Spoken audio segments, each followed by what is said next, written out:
Mayor White was first elected to lead the state's largest city and the nation's fourth largest city in 2003, and he's been twice re-elected with more than 85% of the vote.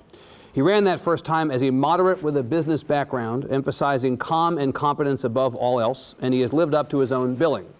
His record in office has been characterized by what Sam Gwynn calls, in a profile of Mr. White in the new issue of Texas Monthly, a quiet, bipartisan, consensus-building approach. He famously got high marks for his handling of evacuees in the wake of Hurricane Katrina, but it's the workaday challenges rather than the once-in-a-lifetime catastrophes that ultimately determine any mayor's success. And on the most mundane and routine aspects of big city life, traffic jams and green space, pensions and pollution, energy consumption and crime, Mr. White has exceeded the expectations of even his most harsh critics. Not that there are many, as Sam Gwynn notes in that same Texas Monthly article, which Rich Connolly in the Houston Press described this morning as a big old slobbering wet kiss. Mr. White is the most popular mayor of Houston in memory. Sam doesn't slobber that much, does he? Not that I remember. Before all this, before all the accolades and the accomplishments, Bill White was a kid from San Antonio, the son of school teachers. He attended Harvard University and then law school right here at the University of Texas, graduating with highest honors. After a successful career as an attorney at a big Houston firm, he served as Deputy Secretary of Energy in the Clinton administration and later as chairman of the Texas Democratic Party. During that time, he also put together an oil and gas play in the Caspian Sea and served as president and CEO of an energy and real estate company. You would imagine that after so many years in the public eye, Mayor White would be itching to get back to his old life and to some measure of privacy. But instead, he's decided to seek the U.S. Senate seat now occupied by Kay Bailey Hutchison, who apparently plans to resign in 2040. He is running hard as a Democrat at a time when his party hasn't won a statewide election in 15 years, but hey, he's a can-do guy. Whatever your political persuasion, please join me in welcoming a truly decent public servant and a great Texan, Bill White. Thank you.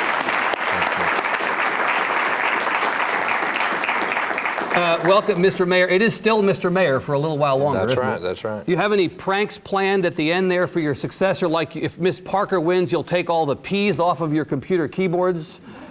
I hadn't thought that far. Maybe you can pardon pranks. Cecil Cooper or something like that? No pranks, no pranks. No. What do you expect to do in the last couple of weeks? When you get to this point with the end in sight, do you wind down or do you have one last thing that you want to accomplish before taking a victory lap?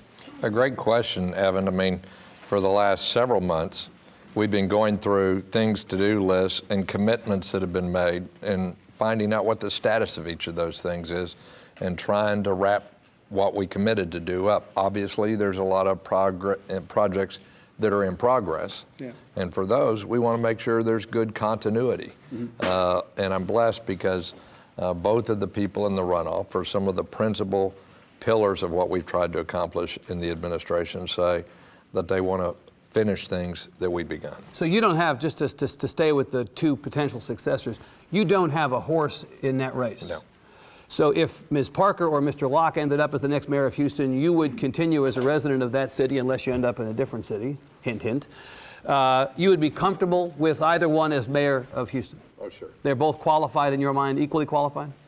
I'm not going to get into commenting on the candidates, but I do think that we can be proud that Houston has had a succession of mayors, of which I'm just the latest, who celebrates the diversity of our community. Right. And tries to move our city forward, and that a succession of mayors has avoided trying to divide our city into groups and pit them, our citizens, against each other. Right. And that's one reason why it has been easy or easier than a lot of big cities to get people moving in the same direction, which is the principal job of a big city mayor. Right. Now, you indicated a moment ago to me before we began that you were not going to endorse a candidate in the runoff unless somebody did something that you consider to be crossing the line between now and the runoff date. You want to elaborate a little bit on that for me? Well, not so much an endorsement, but I will intrude in the public debate if somebody crosses a line, which I don't expect either of these two candidates to do so.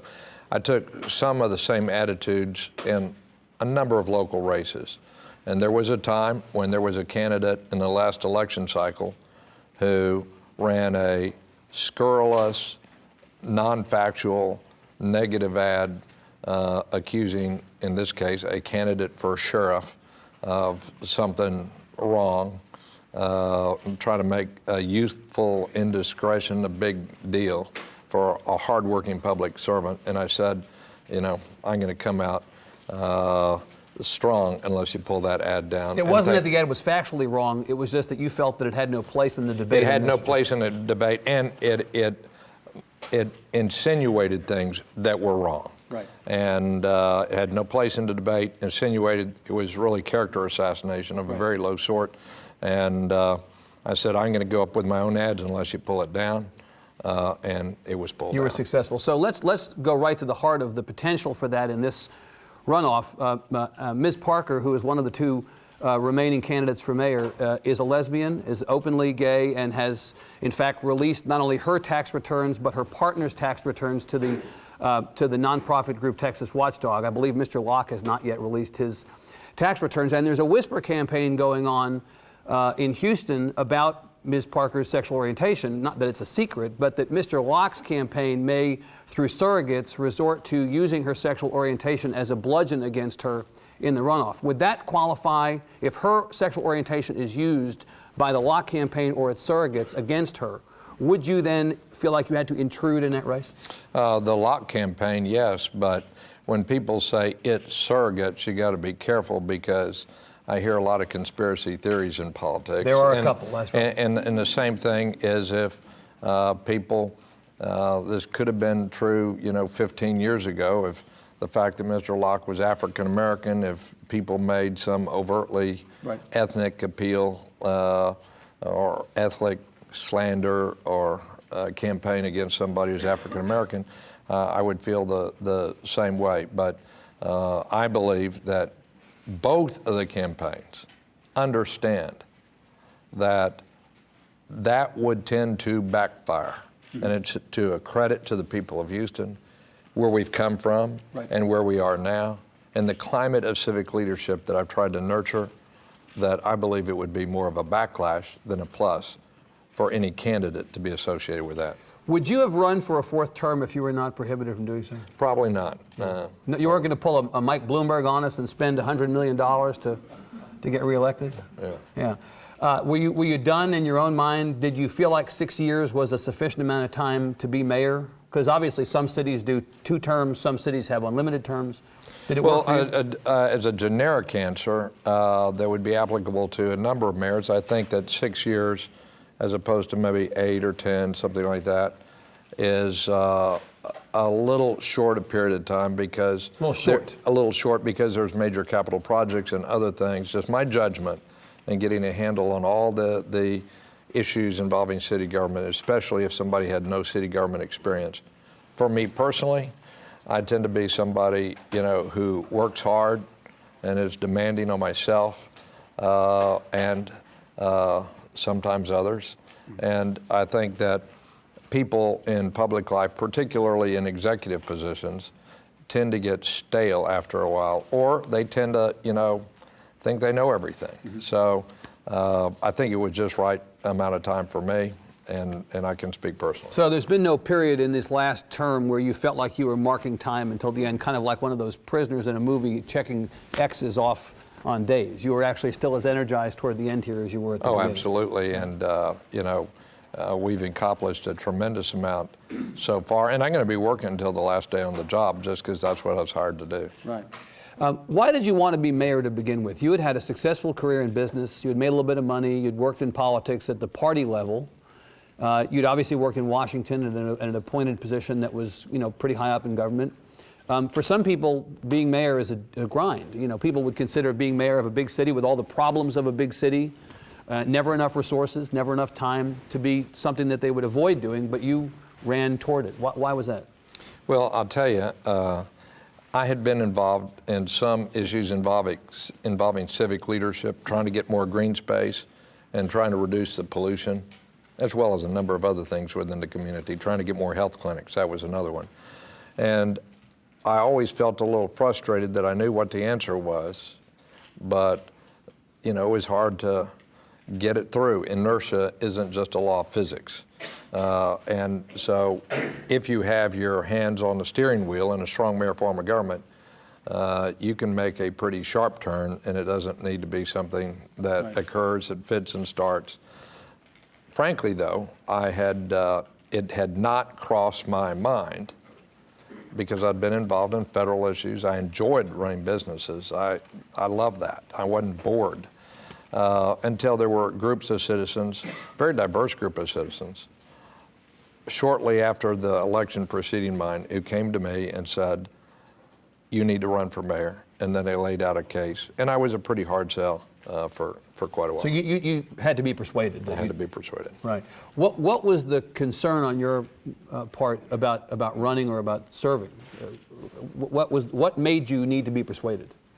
Well, honestly, I hadn't quite thought about it. You know, I had been involved in national energy policy and international diplomacy. I enjoyed building businesses. As a matter of fact, some of the businesses were built for the period of time, you know, between 2000 and 2010. I thought we would drill for more natural gas. I thought it was important to the energy future. Mm-hmm. I thought natural gas prices would go up, so I was building firms to find natural gas. Right. And I could see it coming, what did eventually occur. So I got off of that a little earlier than I wanted. But, you know, my old friend, former Senator Lloyd Benson, told me he'd been encouraging me to run for office for some time. And the one time I remember a conversation of his on the plane. He says, "Just look, whatever you do, you'd be good at it, but don't run for mayor." And that was the one thing he said, don't run for mayor. And what was his issue with running for mayor? And I said, "Well, you know, why do you say that? The potholes or the," he says, "Hey, it's the only job in politics where every day you live among your customers and you can never get away from the job." And you know what? He was absolutely right. He was exactly absolutely right. Let's talk about your 6 years. Rather than have me tick off a list of things that you accomplished or things that, you know, to ask you to comment on, why don't you tell me, when the history of your time as mayor is written, what will the 3 or 4 things be that people spend the most time focusing on? And it can be positive or negative. Well, the first thing, I don't know what they'll write about because it's the underpinning for the other things, which is bringing people together from disparate backgrounds. It sounds cliche, but I mean, you know, we had people from the far right and the far left on city council. And yes, in any big cities, there's are those who appeal to ethnic politics and make ethnic appeals, and they were made by some of my opponents during the course of a mayoral campaign. And getting people to realize that we have a lot more in common in a city than differ, and we're stronger. That is something that I spend a lot of time on, and I don't take for granted, and is a legacy that I'll think I'll leave the next mayor. But history will be written about more tangible things. Right. And of course, it was something big in the life of the city when we went through the experience of Katrina and had the source of civic pride that we were able to turn a disaster for others into a triumph for America, that a group of people was able to get together and provide relief and help lives be put back. And maybe the best manifestation of what you describe as bringing the community. And you got to bring it together. So we divided it up. And the relations I built with the faith-based community, the corporate community, people in nonprofit organizations, that's where we could work side by side. Another thing that I think will be written about more and more as time goes on is the huge advances that the city of Houston has made on energy efficiency, renewables, cleaning the air, adding to parks and green space. Where so many times those of us who are from Texas are thought of as being, you know, we're from a natural resource consumption state and production state, not for good stewardship of the resources that we've inherited. You say that many of us from Texas are thought of that way? They were thought of that way. Is that a misperception? Because it sounds in many cases just exactly right to me. Well, I think the majority, I think the politicians and pundits were way behind where the heads of Texans are these days. I think people who are fiscal conservatives, like me, like the idea that we would spend less money for the electricity in the city of Houston because we would build extraordinarily energy efficient buildings. You kill two birds with one stone.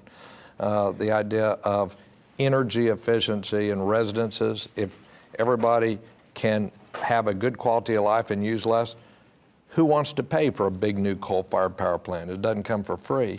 And so I think my battle with the polluters along the ship channel, I'll tell you what, I heard virtually no public voices in opposition, although the lobbyists and lawyers were working full-time against us on that. So I think Texans share, we want to be good stewards of natural resources. We're proud of our land and our water. I haven't heard anybody who ever wants their kid to get asthma because of something they breathe. But it's just the strides that we made in turning that corner in Houston, I think will have long-lasting implications for not only our own community, but the public of this state, and show some leadership. And finally, I'll tell you, what we're doing in some of the blighted neighborhoods of the city, neighborhoods that had been ignored and discriminated against in the provision of infrastructure because of the shameful legacy of segregation and disempowerment of some of our citizens, where we have a lot of catching up to do, houses that were falling down, becoming crack houses, close to major employment centers. And people said, you can't do anything because they're long-term tax delinquent, because it's a high crime area, because you need to replace infrastructure. And now hundreds and hundreds of new affordable houses are coming up in those communities. And I've spent more of my personal time on that than anything else. And I think if we could do that across this nation and across this state, have good, affordable housing close to major employment centers, will reduce crime, will put property back on the tax rolls, and be able to provide more public services. And above all, will give people who are now living in apartments the independence and the ability to build wealth in home ownership. The list of things that you've mentioned and other things you haven't mentioned that have always been part of the way your term in office has been characterized, are they challenges endemic to any big city? Are they challenges endemic to Houston specifically? Neither. All cities, everywhere, yeah. Small, large. Right, doesn't matter. Doesn't matter. Whether you're big city or small city, you've got problems with roads, you have problems with crime, you have problems with green space, and exactly. So, how much of this was a case of you inheriting from the previous mayor problems that had some urgency that needed to be solved? Well, you know, because he was not perceived to be by a lot of people a very successful mayor. You know, I have never, in all these years, sort of giving commentary on the decisions or performance of my successors, because I've never figured out how to change the past. If I did, then I wouldn't need to run for pod, bottle it, sell it, give all the money to the foundation or something. So there were some things that are, you know, chronic problems in any city that goes from one administration to another. Whenever there's violent crime, that's too much violent crime. There is an issue which has been neglected in all cities and all states. Well, virtually all big cities, yep, and all states right now, where we addressed it up front, we addressed it early, aggressively, and I think American cities as a whole and states, and probably the federal government, are yet to address it, and that is public employee pension reforms. Talk about that. We're seeing the consequences in California right now. We're seeing it in New Jersey, New York, and the East Coast. Chicago, Illinois, Wisconsin have had crises in the past, and it all boils down to this, that it was a bad bargain to have a civil service system which said, look, we'll make it hard, we may not pay you what you're worth, but you can keep your job regardless of performance, and then when you don't work, after you leave, you'll make a lot more money than people who didn't work for a public entity. What kind of deal is that? That's not performance-oriented government. And people said people would never understand pension reform. It was all a matter of actuaries. The unions fought it because I honestly believe in my heart that some of them did not understand it, their members. I didn't want to take away anything that was vested, But unless something is affordable for the long run, it's not going to be secure for the long run. It's a different day when you have the average life expectancy 64, 65 years than when you have life expectancies in the high 70s and low 80s. It's a different day when we did not have the ability to treat chronic conditions that we now have the ability to treat.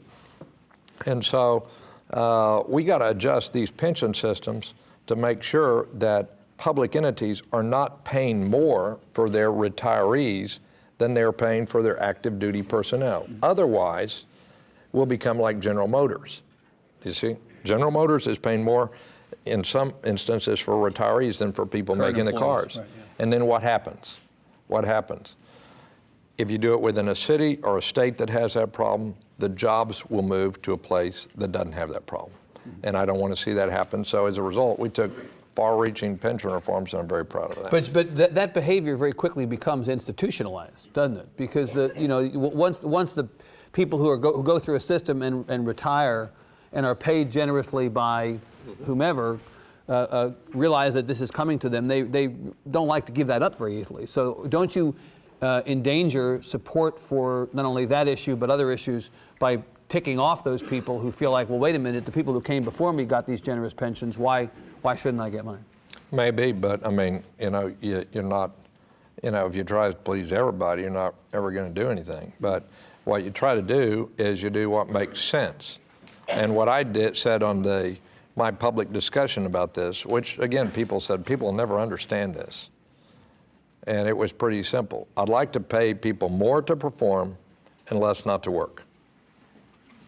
And people get that. People got, and I have employees of the cities, when they saw that we put in more money for every $2 of future benefits that were given up, not anything accrued already. Right.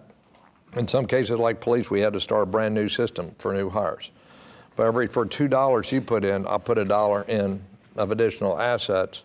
I have had so many employees who've been watching what's happened in California and her coming and saying to me, thank goodness you did those pension reforms. I understand now why you did it. Right. As a general rule, people who run for office promise the moon, and then when they get into office, they occasionally have to take back some of those promises. Right. But they're reluctant to because they know there's another election around the corner. Right. Talk to me about your willingness to confront people where they live in this case, and the fact that some of them may, I mean, you're running for the Senate now, and some of the people who had their pensions plans reformed may remember that at election time. How do you square that? Where is your responsibility in a case like that?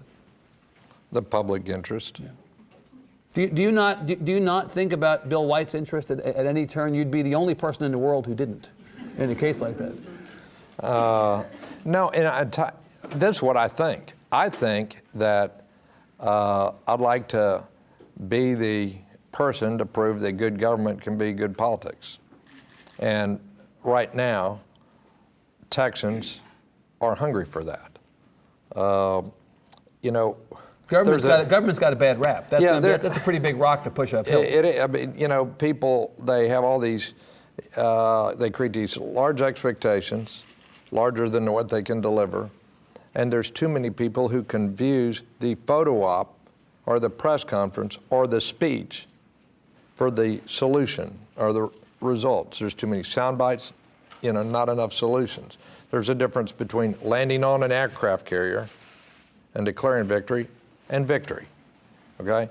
There's a difference between signing a piece saying, well, I've signed this law and no child is left behind, and the fact that we have high dropout rates and there are children left behind. And in a world in which we have 2 wars going, a global recession, people are hungry for the politics of results and not rhetoric. I'm guessing from what you just said, this is a guess, that you're not a big fan of President Bush's. I mean, it doesn't really benefit. Nobody's going to redo the Bush presidency, so there's probably more fruitful things for us to talk about. Well, all right. You were not just a Democrat before becoming mayor. You were chair of the Texas Democratic Party. Right. How hard was it for you to be a nonpartisan mayor of Houston? The mayoralty in Houston is nonpartisan, like in many big cities. It wasn't Talk hard. about bipartisanship. It wasn't hard at all. When I took that job as chairman of the Democratic Party, there were people who asked, gosh, you're not that sort of like a strident person who shouts, invectives against people into a microphone. How are you going to do this? I said, well, you're right. I mean, I'm not that kind of person. But so maybe I won't do that good a job of shouting invectives into a microphone. But, to me, bringing people together is a natural. And there's a terrible misconception that if you build consensus, that means you're tepid. Mm-hmm.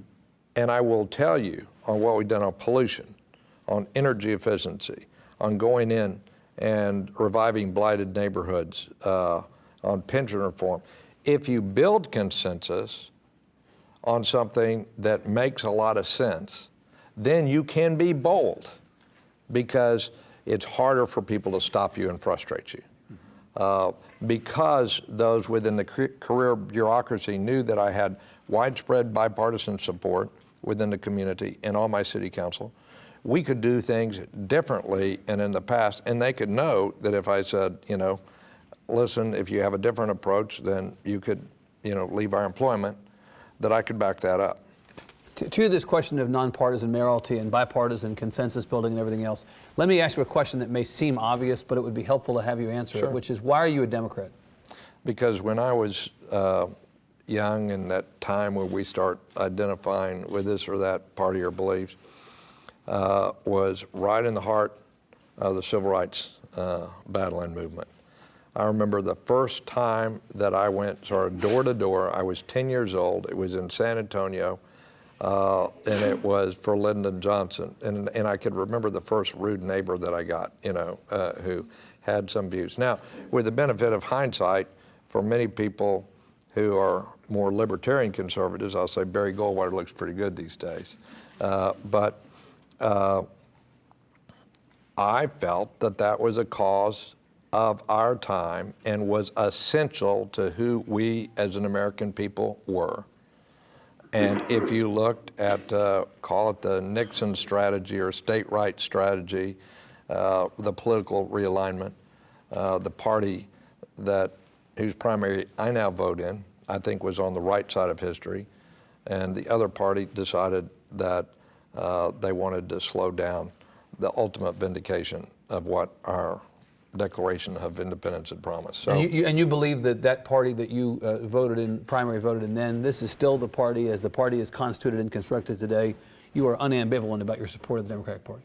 Well, I don't buy into everything every person who calls himself a Democrat does or says. Give me an example of one thing where you and your friends in the Democratic Party might not be in the same place. Well, I'll tell you one thing where I'm not in the same place as a lot of Democrats and Republicans. I don't think the government should borrow a lot of money consistently to pay for operating expenses, federal government. I did something about that when I was in the Clinton administration. I wrote about that back in 1992 when I supported President Clinton, that I thought that somebody needed to take this deficit reduction seriously. Right. And it was very difficult to do so unless you increased, it's mathematically impossible unless you moderate your growth in spending, and if you have a deficit to begin with, your revenues have to go up more than your spending. And that's just a matter of math. And when I was in the federal government, I cut federal budgets, and I know how to do it. We built up surpluses for 4.5 years when I was mayor of Houston, so we could deal with economic downturns. And I think it's a matter of intergenerational fairness. It's the same type of issue as we deal with on good stewardship of our air and our water. Is President Obama blowing it on the deficit? I don't think he alone, but I think, as I look back, when the nation was growing, we were incurring trillions of dollars of deficit in the last administration, taking what were surpluses in the administration which I served and turning them to chronic deficits, and that's borrowing. And it is true that both President Bush and President Obama did encounter advice that they and other countries in Europe and East Asia, all throughout the world, needed to try to stimulate the economy to avoid a global depression. But, you know, the growth in the budget that was presented at the beginning of the year I thought was unwarranted. Not the, you know, so-called stimulus package, but the budget that's presented at the beginning of the year. Okay, let's stay in Washington, since we're in the realm of Washington. Everybody who's tweeting will like this part of the conversation. You're running for the Senate. Mm-hmm. You sure? Yeah. You don't want to commit any news sitting here and say that maybe you're thinking differently about it? Because there are an awful lot of people who either want you to run for governor or think you're going to run for governor despite what you say today. Well, you remember the last time you asked me that I've asked you question? this about 800 times. I've never gotten anything out of you. Let's try this No, time. well, I'll stick to the answer I gave you the last time you asked, which is that really I had a secret agenda to wait till we seceded from the Union, then run for president.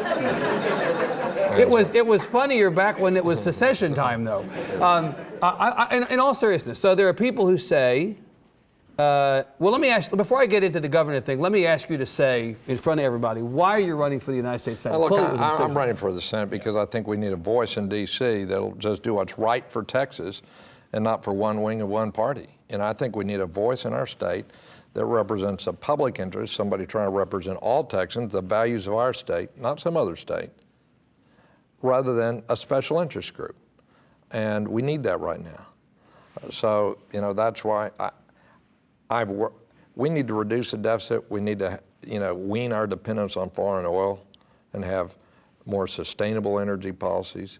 We, at all levels of government, and state and local, or perhaps even more important than federal on this, need to educate our young people better, cut the dropout rate, remove barriers to higher education. These are important things for our state.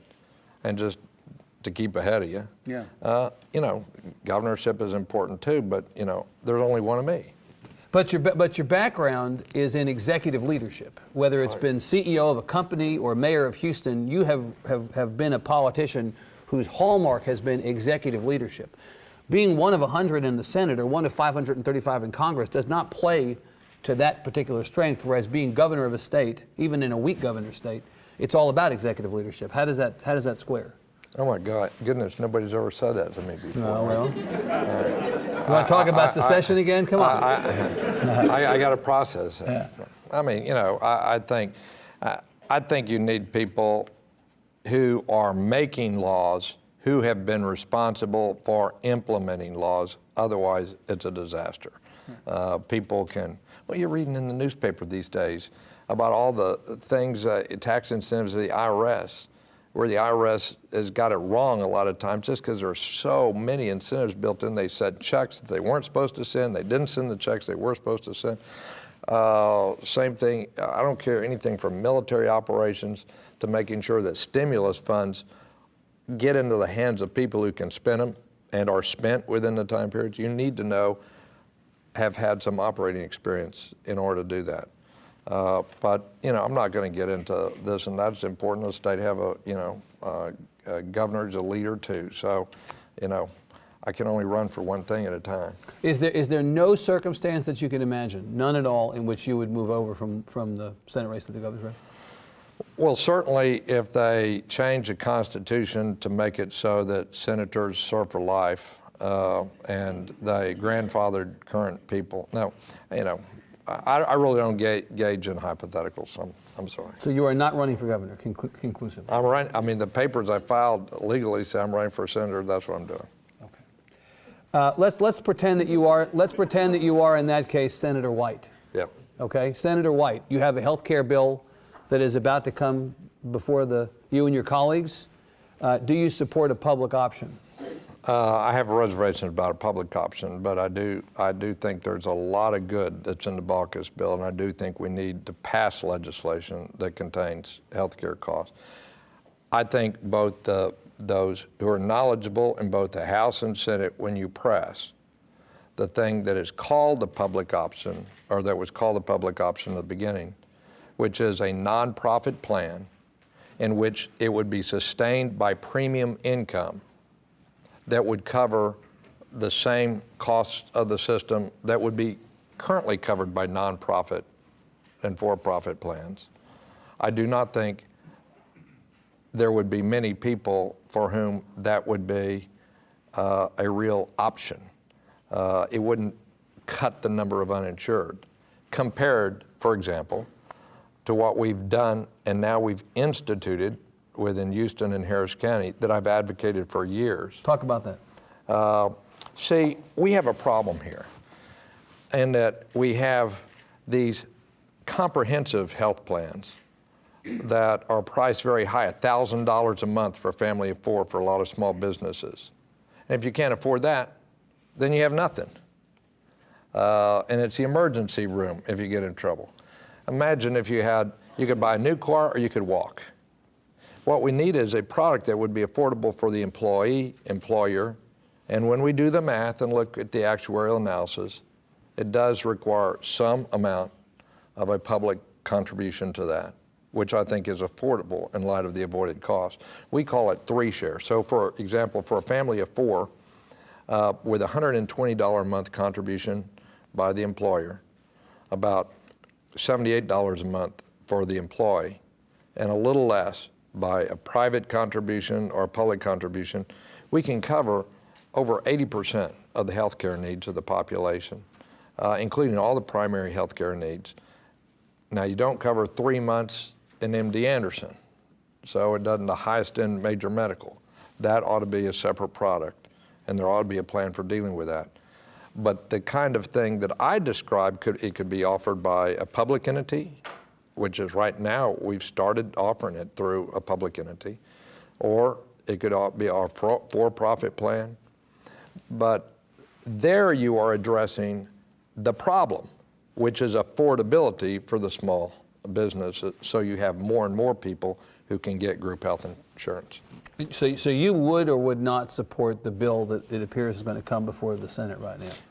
I think that the AUCUS bill, with a couple of changes, is an improvement, and I don't not know what exactly is going to come before the Senate. I think people are trying to thresh that out. Mm-hmm. But let me say, if you take what was in the AUCUS bill, and you look at the number of people that would have insurance, you compare it to what Governor Romney, who last I checked did not run as a flaming liberal, as I recall, did in Massachusetts. There's a lot of common features.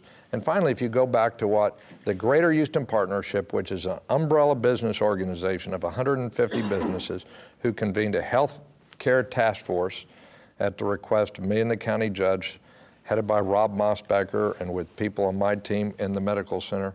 There's a lot of what's contained, at least in that AUCUS bill, that was recommended as a type of changes by the business community in Houston. And what I think is a shame is that the public debate has become so polarized and hijacked that when we turn on the TV and we get 20 different members of Congress and the Senate commenting on this, it is as if there's no common ground at all, and you hear the same 2 or 3 talking points from each of them. We deserve better than that on the public dialogue and an issue that's so important to our state. Okay. Should the troop levels in Afghanistan be increased, as some have suggested? The president seems to be wavering on what to do, and now there's some suggestion that he might not recommend a troop level or approve a recommended troop level at all.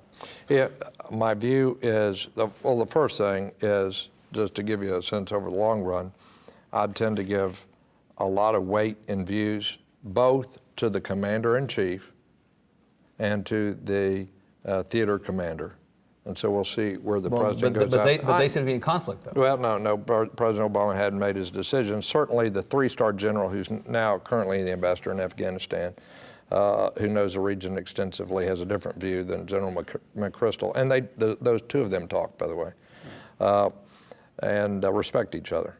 But I think, Evan, if we keep the mission, which had been articulated in the last administration and continued in this administration, then we ought to support mission with the resources that the theater commander requests, or replace the theater commander if we think those are not good. Our big issue in Afghanistan is how are we going to define a mission? Because see, it's kind of late in the game to be first asking that question, isn't it? Yeah, well, it is, but remember how, you can't change a history, and let's just review the bidding.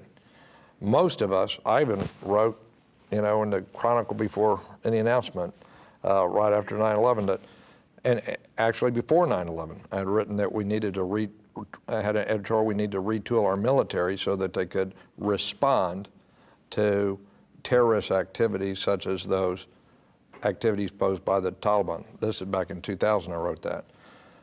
When we found that you had al-Qaeda camps there that had perpetrated this organized violence against the company, it was very clear there was a great international consensus in the United States and Europe. We ought to go and clean out the terrorist training camps that we had.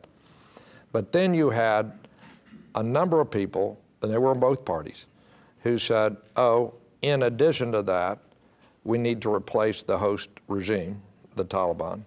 And in addition to that, in light of what had happened the last time we covertly intervened in Afghanistan, we ought to rebuild the society of Afghanistan. I mean, those things were done and they were said. The problem that we have is the limits of limited war. You got to carefully define what those limit is and then provide the resources to meet that goal. And now the policy debate, and it's a debate among Americans with good heart, is should we care and should our future be conditioned on what regime there is in Kabul? Or should we simply make sure that Afghanistan does not become a training ground for terrorists in the future? Can we really do that? Can we do what? Can we really make sure that Afghanistan is not a training ground for terrorists? Well, make sure, but we can have troops in the region. We can have both human and military intelligence, and we can sure provide a great deterrent for any regime in Afghanistan to overtly harbor the terrorists. You saw how quickly the Taliban were scrambling right after 9/11 to get those people out. So I think we could do that, but I wish we would have thought about, some people would have thought about that a little while ago. Mayor, would you like to take some questions from the audience? Sure. You may have some questions that I didn't think to ask myself. If you want to hit him back on that governor stuff, Phil Martin, you may want to do that. I'm going to have a hard time seeing through the lights, so let me call over there and then over here, and I promise to call people in the back as well. Ma'am.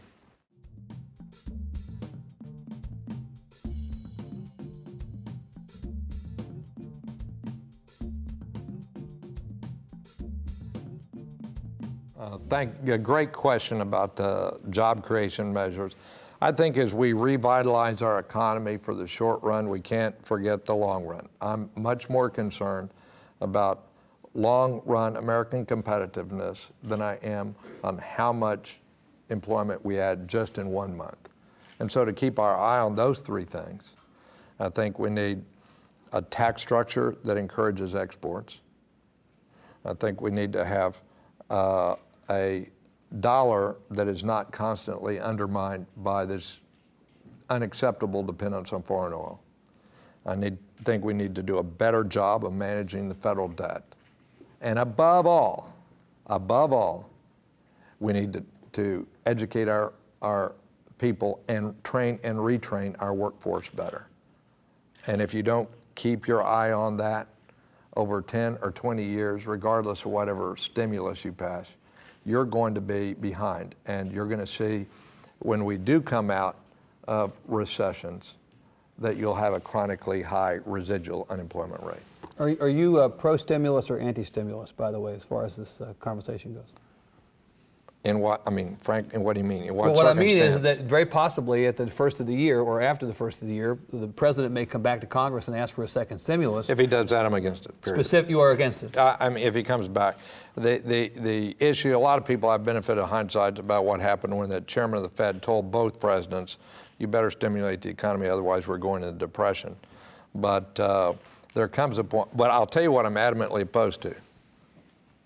About 18 months ago, you had, and I think they were sincere in their beliefs. I don't think it was calculating, it's just a difference in approach. You had President Bush, Senator McCain, and Senator Clinton all endorse the idea, and the congressional leadership, of borrowing $180 billion and then sending the money to the taxpayers and saying, we hope everybody consumes.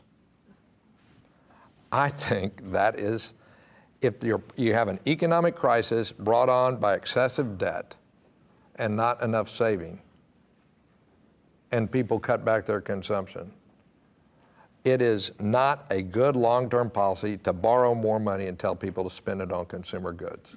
That's just a fact. And people need to know that fact.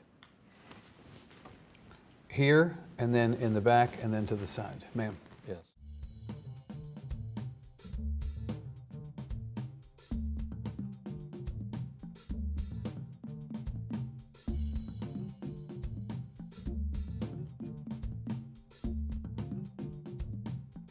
Well, you know, what a great question, because if you compare Texas to a lot of different states in the country, what happens is that for low-income working poor in other states, you have the more Medicaid availability where you get $2 federal dollars for every local dollar. And here, many of our low-income working people, they use the emergency rooms in the public hospital systems, or they use others and cannot pay, go into bankruptcy, and then the cost of that uninsured is passed on to everybody else through higher group premiums.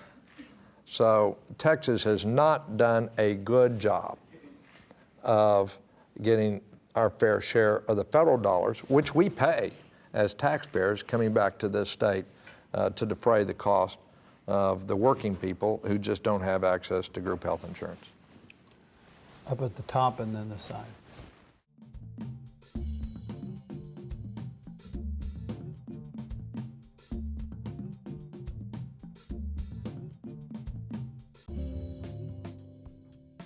You know, look, I mean, maybe I'm a little old-fashioned in this, but somebody says they're going to resign, you know, I tend to believe them. I'm not trying to be naive, but you got to ask yourself this: why would she go around saying she's going to resign if she's not? I mean, maybe it requires. Anyway, I'm not professionally trained in that, but Her decision to resign, her decision to not resign to this point, and a potential decision not to resign after the primary, if she were to lose, would not dissuade you. You still run in 12. You know, right? that is, if you want the general topic, you know, maybe my answer was too long about Afghanistan or too substantive about health care. Just on my, this is the way I look at it, as far as me. I enjoy campaigning, I enjoy governing. Every day that I'm on the campaign trail, I meet people around the state, and I know people want somebody to be an effective voice for this state. There's going to be elections. It's important we have a good governor. It's important we have a good next senator that has real influence. And I've said about as much as I can say without seeming repetitive. Before we get to this next question, since Paul brought it up, would you quickly characterize the Democratic field then, since you won't be part of it by your own assertion? Tom Schieffer, Farouk Shami just announced yesterday, your fellow Houstonian, Kinky Friedman, Hank Gilbert, Felix Alvarado, group of people. Do you have a word you want to say about that group? I'll answer the question. No. No, but I'm not. I mean, that's an answer. But no, but let me just say this too. I mean, I think there's, you know, fine people run for public office, and it takes a lot of guts to file for public office and to run for public office. And I'm sure, you know, most, if not all, of those people are dissatisfied with the direction of our state. If any one of those represented your party for governor in the fall, you'd be comfortable voting for him? Well, you know, that's a clever question.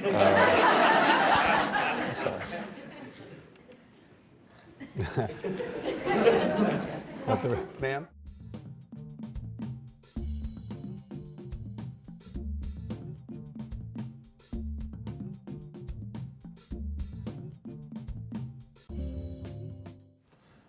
Great question. For energy policy, we need to do three things.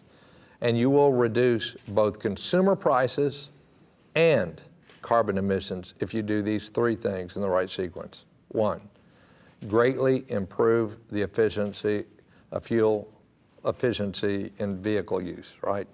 Greatly improve the efficiency of fuel consumption in vehicles. We can do it with hybrids. Trucks should be hybrids.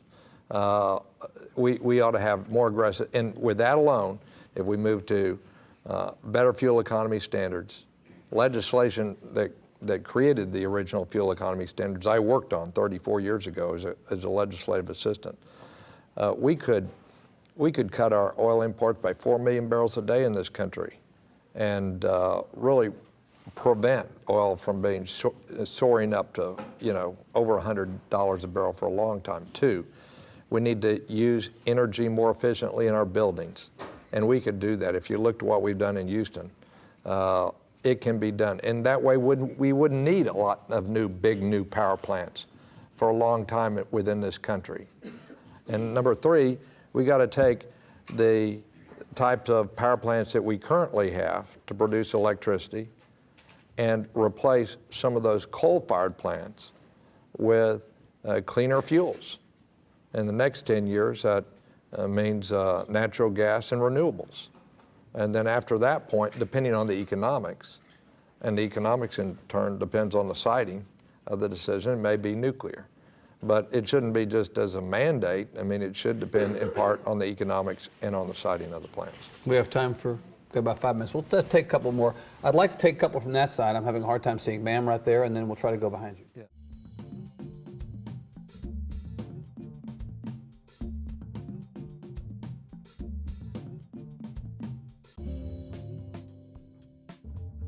First, our dropout rates are high. They're in that 40% range for many, many places of the state.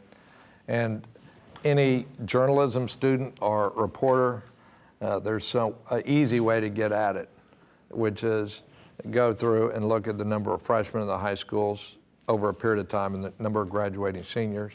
We're the fastest growing state. We're one of the youngest states, so all of our kids aren't moving somewhere else, which was the old explanation of why they couldn't do it. And you'll see we have a much higher dropout rate than some of the school, bureaucrats said we do. What we've done with our expectation graduation, I think can be a model if it gets support nationwide. Here's what we do. There's many parts of it. First, we engage the community.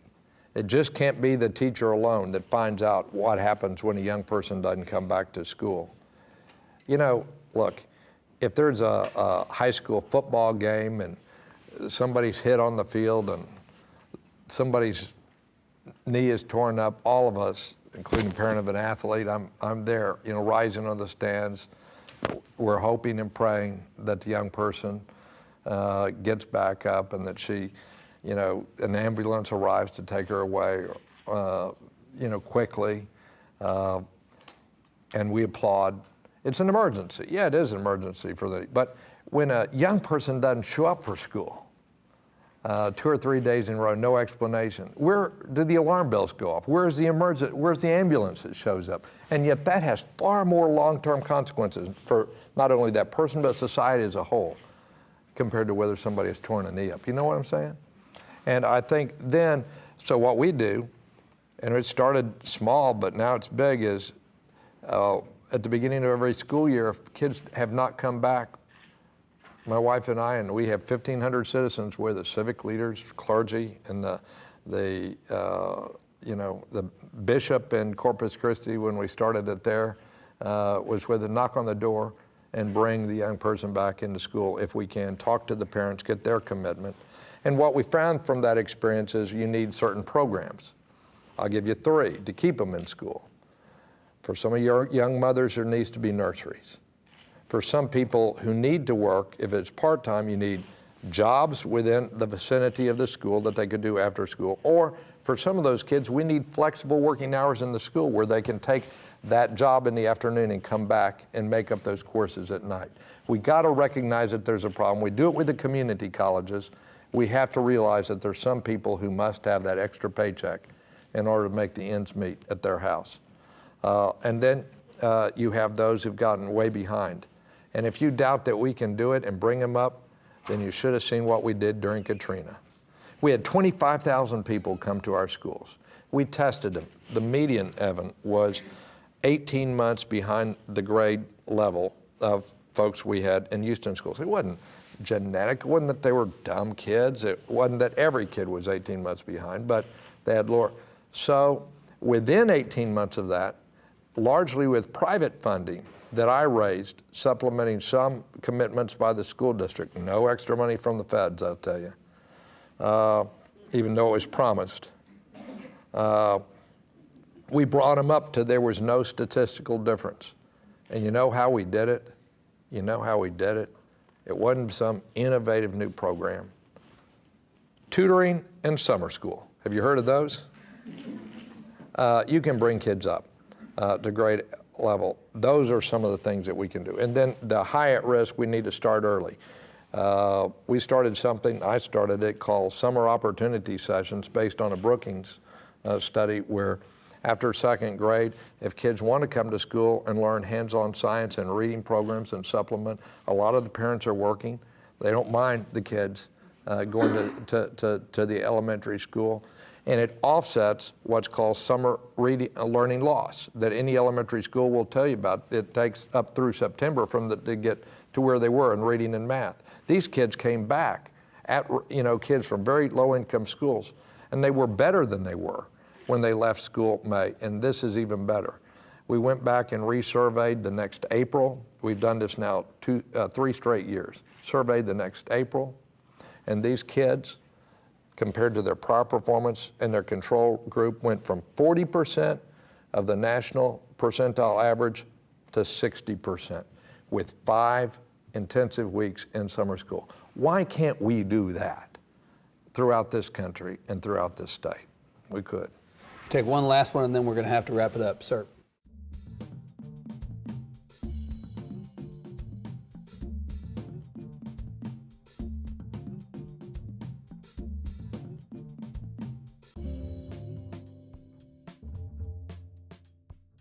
Oh, I thought you were going to ask the ideal senator from Texas, and I think I know what your answer to that is. Balding. I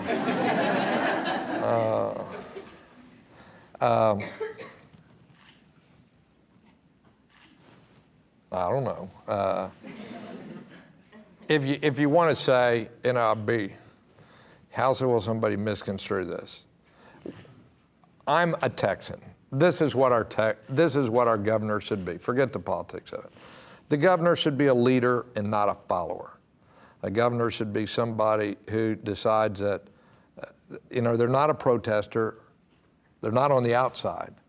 They're responsible for leading the state. The governor should be somebody who doesn't pit Texan against Texan. The governor of a state where the two parties are fairly evenly divided with a large independent section. And by the way, this should also apply to senator in many regards. Should be somebody who is not so overtly partisan, because that will interfere with your ability to bring people together to get things done. I don't care, Democrat or Republican, they shouldn't be going to upstate New York to, campaign for a congressperson. There's a lot of work to be doing right here in Texas. Senator or governor, when there's appointments, the litmus test should not be how much money somebody contributed to your campaign. And if you appoint good people to places in offices where they ought to be, then, they don't all of a sudden become unqualified just because they support an opponent. The business of state government, be it state representative, state senator, lieutenant governor, speaker of the House, the principal business line of state government is education. And of the days of the year, you ought to look at how people allocate the time, and if improving the schools of the state should be reflective of the most important business of that job and other jobs. Just like with me in the mayor's business, and for the mayor, my most important businesses, the things that I do to serve the public, are public safety, infrastructure, water, sewer services, maintaining good streets and roads, and making sure that we are able to improve our neighborhoods with parks and libraries and pick up the garbage on time, that type of thing. that they're all important for job development. So I've given you. But just to wrap this up, to the questioner's point, though, does it matter to you running for the Senate whether there's a strong Democrat on the top of the ticket? Do you distance yourself from anybody else running, or do you tie yourself to the fate of the ticket that happens top to bottom?